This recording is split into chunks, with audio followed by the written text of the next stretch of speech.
I don't know if you can see this, guys. Can you see that right there?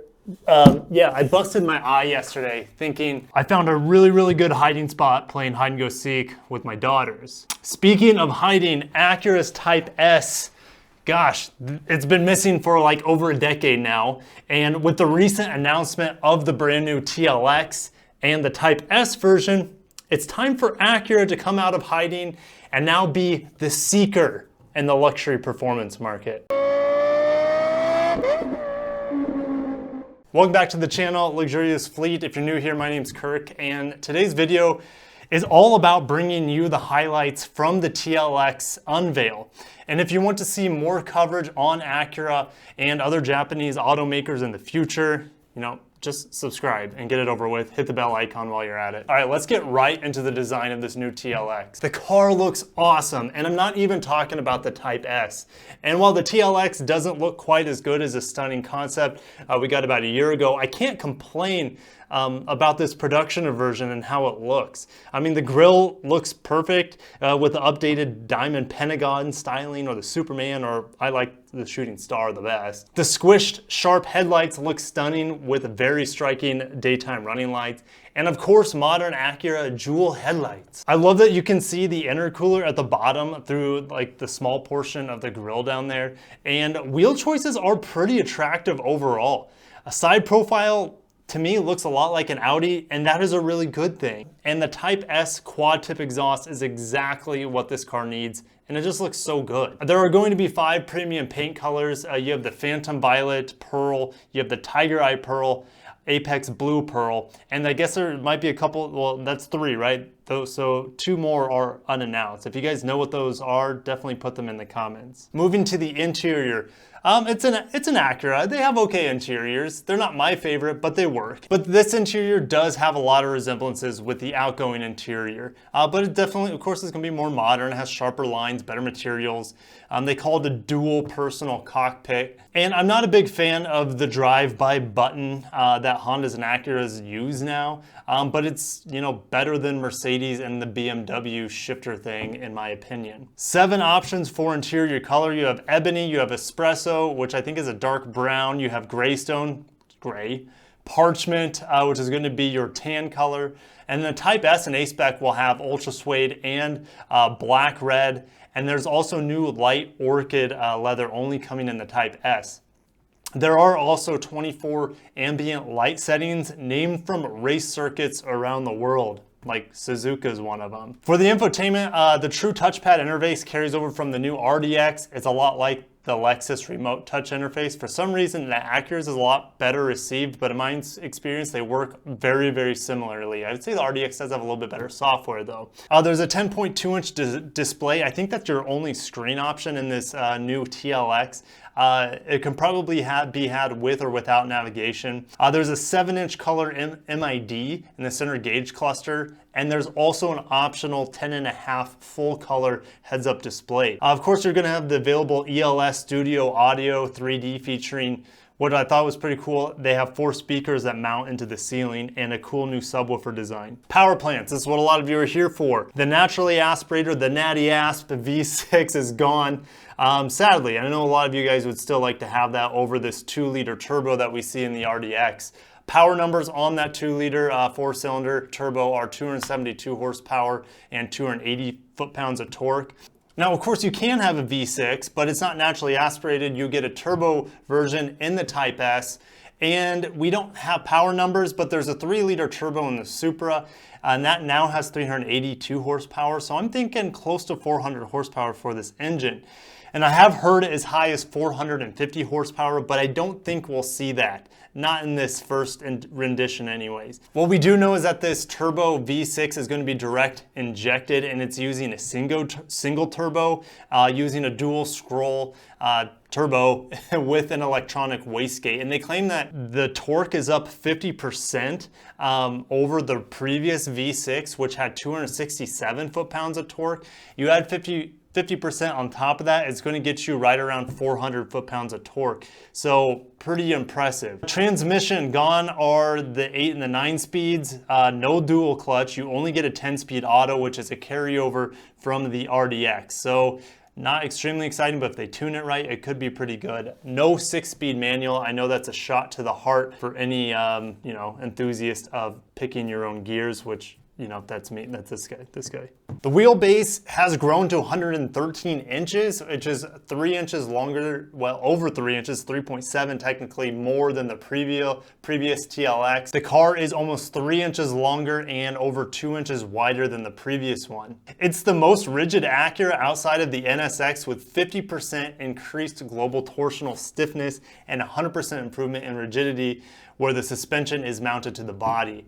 Overall structure is quite a bit lighter, using aluminum and press-hardened steel. Double wishbone front suspension replaces the McPherson struts, and you have adaptive dampers that are available, and they may be standard on the Type S, but that has yet to be seen. For wheels, you get standard 18s, 19s are available, and you have two 20s on the Type S, and one is like a shark gray finish. And then another one's a super lightweight that is taken from the NSX. Tires will be 255 series, giving the new TLX 20% more lateral grip than the old one. The Type S will have larger brake rotors and 4-piston and Brembo calipers. Hydraulic assist is replaced. It's out the window, and it has been replaced with technology from the NSX. It's called electro servo technology. So now you have brakes by wire, you have throttle by wire, and you have variable gear ratio steering. So this thing is definitely a very modern vehicle. All right, this is probably the second most exciting thing about the styling's good, the Turbo V6 is good, but super handling all-wheel drive. It's awesome. We're now in the 4th generation. It is now optional on the 4-cylinder models. And of course, it'll be standard on the Type S. And this 4th generation super handling all-wheel drive has 40% more rear torque capacity and 30% quicker front to rear torque transfer than the 3rd generation. The new TLX transfers up to 70% of engine torque to the rear axle during normal driving conditions. I know more about Lexus all-wheel drive systems, and like the GS, well, rest in peace GS, and the IS do very similar with that 70-30 split. All right, but this is about the TLX. It can apportion up to 100% of that rear axle torque between either the left wheel or the right wheel, just depending on the conditions. Pricing, oh man, this is, we don't know. Base models start in the mid-30s with the TLX Type S to start. My guess is just below $50,000 US. Availability for the 4-cylinder option is supposed to be this fall, so fall of 2020, with the Type S debuting in possibly spring of 2021. It will be manufactured exclusively at the company's Marysville, Ohio plant using domestic and globally sourced parts, and the TLX 2-liter and 3-liter turbocharged engines will be produced exclusively at the company's Anna, Ohio engine plant. Well, I hope that gave you everything you needed to know about the Acura TLX and the Type S variant. If you want to learn more, definitely click the link in the description. That's where I got all of my information. But what are my thoughts? Well, I'm excited. I love all cars, but I love all Japanese automakers for sure a little bit more. That's just my favorite. 10 years has been too long for the Type S to be out of the picture. It is unfortunate that we don't have power numbers, but I think we will all be happy with what we get. I am expecting 400 or close to 400 horsepower, and it will take on the Genesis G70 and the Genesis G80. In terms of size, it's probably gonna be a little bit closer to the G80, but that's to be determined. And how does it compare against Lexus? Well, Lexus doesn't have anything to compete with it. The GSF has just been canceled because the GS has been canceled, and that would be the car to compete with it. If we still had an ISF, that would be a big competitor, but we don't. And recent rumors are suggesting that Lexus, with the revision of the IS, early next year, so 2021, that they could install the 5-liter V8 that was once in the ISF.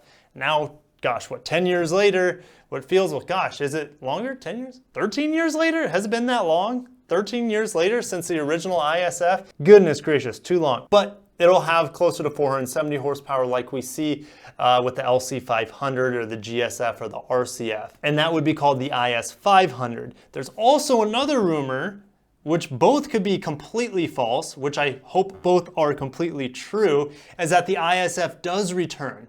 And the talk is that it would have the twin turbo V8. Now, IS500 could happen, and it could happen, if it does happen, it could happen as soon as early 2021. The ISF wouldn't happen for probably 2 or 3 more years when they unveil, or I should say are producing that twin turbo V8 that is going to be in the LF1 Limitless production version. Make sure to watch the video I just posted because I talk about both of these things in that video. But back to the TLX. I know a lot of us were hoping for a 6-speed manual, or at least, gosh, an option for one.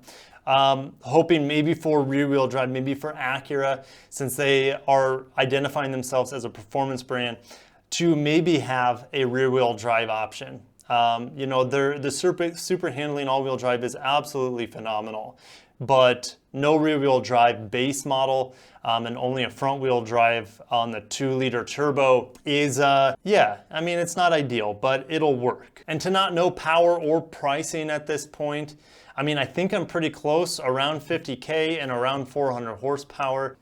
I think I'm within 10% on both of those. And I'd like to be wrong on the 10% on the power.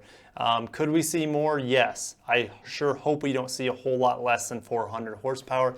And I think people, if that came out, people would be a little let down. It would definitely, we would lose a little bit of interest in this. And in my live stream that I did yesterday, and I talked about this, what about the ILX at this point? We haven't had any major updates on the ILX, which seems like forever. The ILX, front wheel drive only, and you have things like the Honda Civic Type R, which is just an awesome, awesome vehicle. They can put that engine, that turbo engine setup in the ILX or a new ILX and make it super handling all-wheel drive. That would, I think that would even give us more excitement possibly, especially if it had a 6-speed, give us more excitement maybe than that TLX Type S. So Acura is back. They're taking performance very seriously, and I'm excited. You know, their product stack just shrank with the cancellation of the RLX. Make sure to watch that video over here. But them doubling down on performance is getting back to the roots. And it would be nice if they reinstated the Legend nameplate, the Integra nameplate, the Vigor nameplate, but those days are gone. They're behind us. Acura has moved past that, unfortunately. They have suffered because of a move from those peanut butter and jelly nameplates, like cookies and cream, Acura Legend. That's how good that name was, but I'm not gonna rant on it too much, and I've probably ran on too much at this point anyways. I will see you guys in the comments below, and woo, Type S, it's back. New TLX. It's good to have some new Japanese vehicles, all right? And I know this is pretty much a North American vehicle, but I need to end this video for your sake and my sake too. Thank you guys so much for watching. If you haven't smashed the like button for the TLX Type S or just for the cut on my face, make sure to do that. And I'll catch you guys in the next video. Thank you so much for watching. Peace out.